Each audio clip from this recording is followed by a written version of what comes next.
आइए इस वीडियो में देखते हैं हिस्ट्री का ये चौथा वीडियो है। इसमें पुरातात्विक स्रोत के बारे में देखते हैं।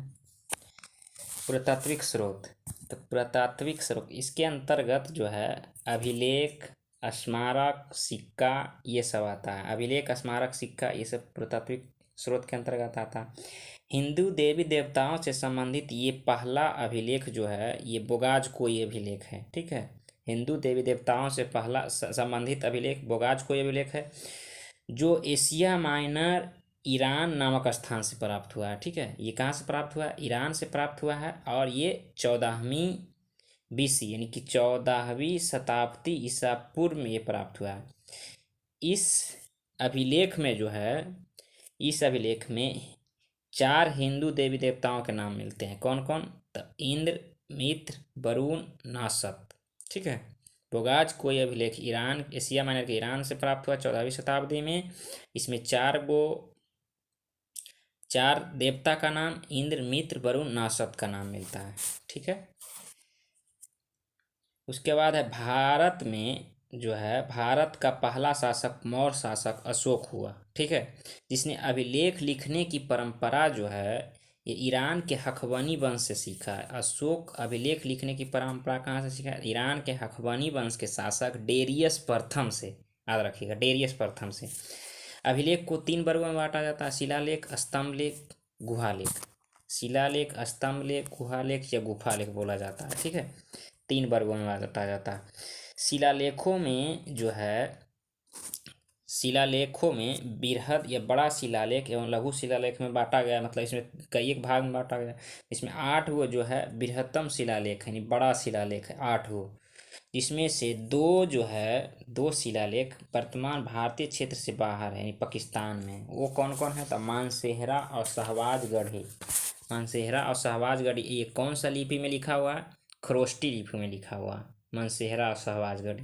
ऐसे जितना भी अशोक का शिलालेख है, खरोष्टी, ग्रीक, अरमाइक, ब्राह्मणी ये सब में लिखा हुआ है, लेकिन मानसेहरा और शहबाजगढ़ी जो है ये खरोष्टी लिपि में लिखा हुआ है। याद रखिएगा, खरोष्टी लिपि में।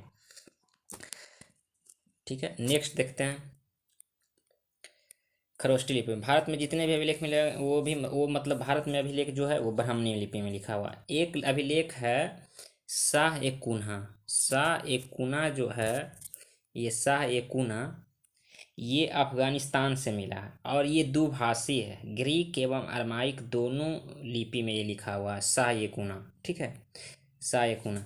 अशोक का जो अभिलेख है इसको सबसे पहले खोजा था किसने? तो टी फैनथेलर ने। टी फैनथेलर ने 1750 में खोजा था और जेम्स प्रिंसेस ने 1837 ईस्वी में पढ़ा था, जेम्स प्रिंसेस। ठीक है, बृहद शिलालेख में अशोक का नाम कहीं भी नहीं मिलता है, याद रखिएगा। सब छोटा शिलालेख में अशोक का नाम मिलता है। तो उसमें देखते हैं कि शिलालेखों में अशोक का नाम जो स्पष्ट है और किसमें किसमें है, तो वो देखते हैं हम लोग। देखिए, इसमें है जो मास्की शिलालेख। मास्की शिलालेख जो है ये कहाँ है? याद रखना है, कर्नाटक में। नेटूर कहाँ है? तमिलनाडु में। गुर्जरा कहाँ है? मध्य प्रदेश में। उदयगोलन कहाँ है? तमिलनाडु में। ये तीनों में अशोक का नाम मिलता है। मास्की कर्नाटक, नेटूर तमिलनाडु, गुर्जरा मध्य प्रदेश, उदयगोलन तमिलनाडु में। ठीक है, ये तीनों में अशोक का नाम मिलता है। अशोक का भाब्रू जो शिलालेख है ये राजस्थान में मिला है, भाब्रू शिलालेख, जिसमें अशोक को पहली बार मौर्य साम्राज्य के रूप में अंकित किया गया, भाब्रू शिलालेख में। ठीक है, इसी में अशोक के द्वारा बौद्ध धर्म के त्रिरत्न बुद्ध धर्म संघ की आस्था व्यक्त किया गया, भाब्रू शिलालेख में। अशोक ने अभी 6 स्तंभ लेख में भी बौद्ध धर्म में अपनी अपनी त्रिरत्न के बारे में आस्था व्यक्त किया है। ठीक है, अशोक का 6 गो स्तंभ लेख है, उसके बारे में जानते हैं। दिल्ली टोपरा स्तंभ लेख। दिल्ली टोपरा जो स्तंभ लेख है ये फिरोज शाह तुगलक ने ये दिल्ली में लाया था। टोपरा यानी कि हरियाणा से दिल्ली लाया था कौन? फिरोज शाह तुगलक।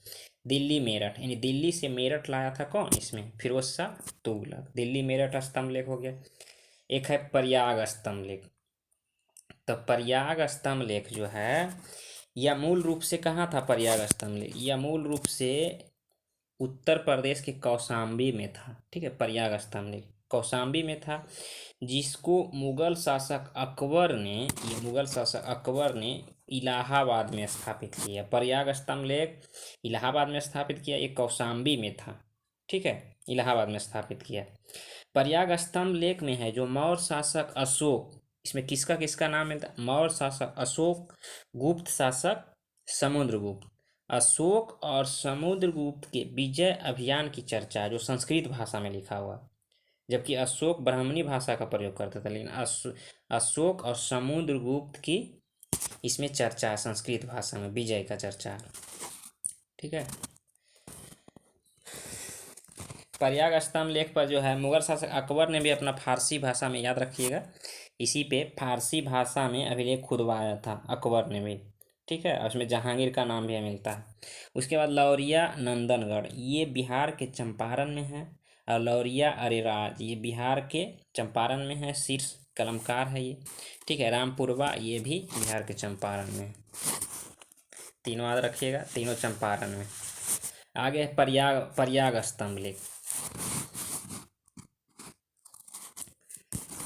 प्रयाग स्तंभ लेख ये गुप्त शासक समुद्रगुप्त का प्रयाग स्तंभ लेख हरिसेन के द्वारा लिखा गया था। गुप्त शासक समुद्रगुप्त का प्रयाग स्तंभ लेख है, इसको हरिसेन के द्वारा लिखा गया था, जो समुद्रगुप्त का महासंधि विग्राहक थे, ठीक है, अर्थात युद्ध एवं शांति का मंत्री था।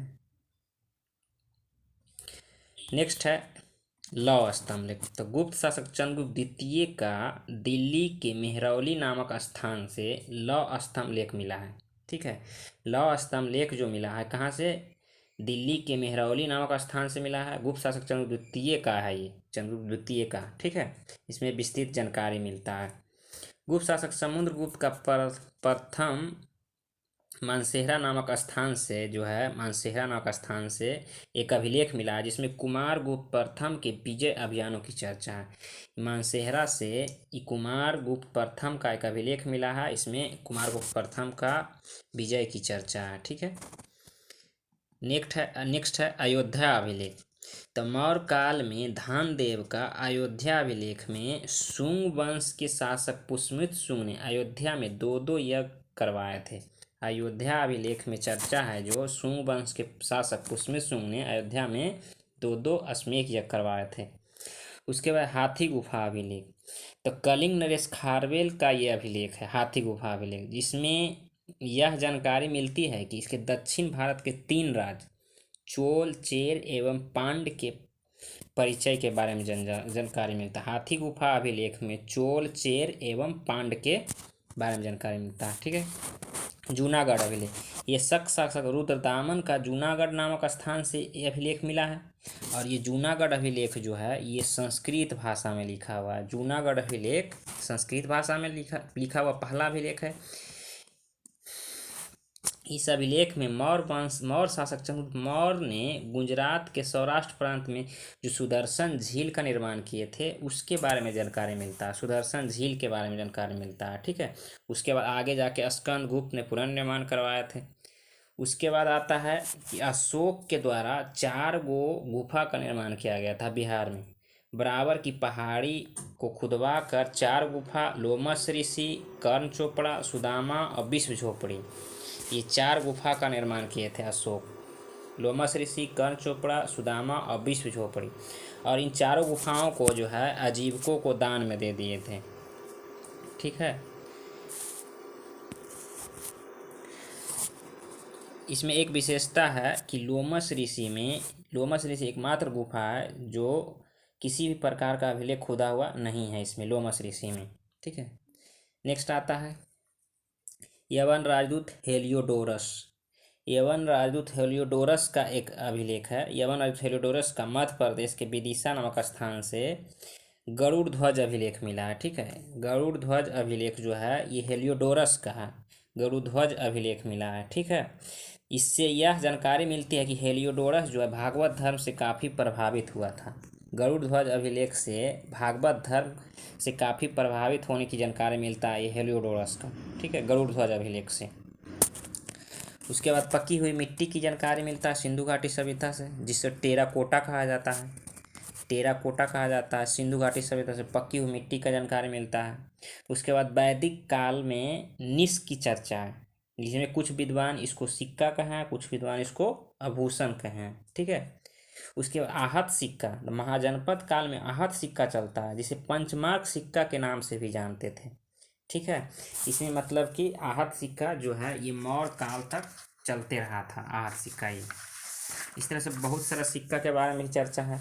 लक्ष्मी प्रकार का सिक्का गौरी के काल में, उसके बाद व्याघ्र सिक्का जो है चंद्रगुप्त द्वितीय के काल में, मयूर शैली का सिक्का कुमारगुप्त प्रथम के काल में, ठीक है। आना का सिक्का शाहजहां के काल में, बहुत सारा सिक्का। नेक्स्ट है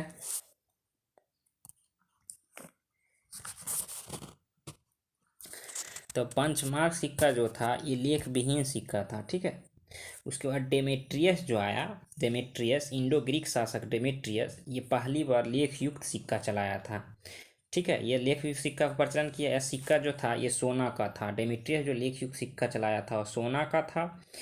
सिक्का चलाने में मतलब कि ये सोना का सिक्का चलाने में भारत में प्रथम इंडो ग्रीक ही था, ठीक है। इंडो ग्रीक शासक डेमेट्रियस था। भारत में सबसे अधिक सोने का सिक्का हालांकि गुप्त काल में चलाया गया है, सबसे ज़्यादा सोने का सिक्का, लेकिन पहली बार इंडो ग्रीक शासक। सर्वाधिक शुद्ध सोने का सिक्का बोलेगा तो कनिष्क के शासनकाल में सबसे ज़्यादा शुद्ध सिक्का चला था, कनिष्क के शासनकाल में। उसके बाद गुप्त शासक समुद्रगुप्त को बीना बजाते हुए दिखाया गया। गुप्त शासक समुद्रगुप्त को सिक्का पर बीना बजाते हुए दिखाया गया, ठीक है। चांदी का रुपया, तो भारत में पहली बार चांदी का रुपया जो है ये चंद्रगुप्त द्वितीय यानी विक्रमादित्य के द्वारा चलाया गया था। इसमें चांदी का सिक्का शक शासक को पराजित किया था, पराजित करने के पश्चात इन्होंने चलाया था। और उसके बाद हो रहा कौड़ी, तो कौड़ी जो है गुप्त काल में वस्तु के खरीद बिक्री के लिए चलाया गया था। गुप्त काल में स्थितियां खराब हो गई थी तब। उसकी चर्चा चीनी यात्री फहियान के द्वारा किया गया, ठीक है। और सीसा का सिक्का तो आप लोग जान रहे होंगे, सातवाहन वंश के काल में सीसा का सिक्का चला था। तो ये था इंपॉर्टेंट जानकारी। मिलते हैं नेक्स्ट वीडियो में विदेशी यात्री का विवरण के साथ।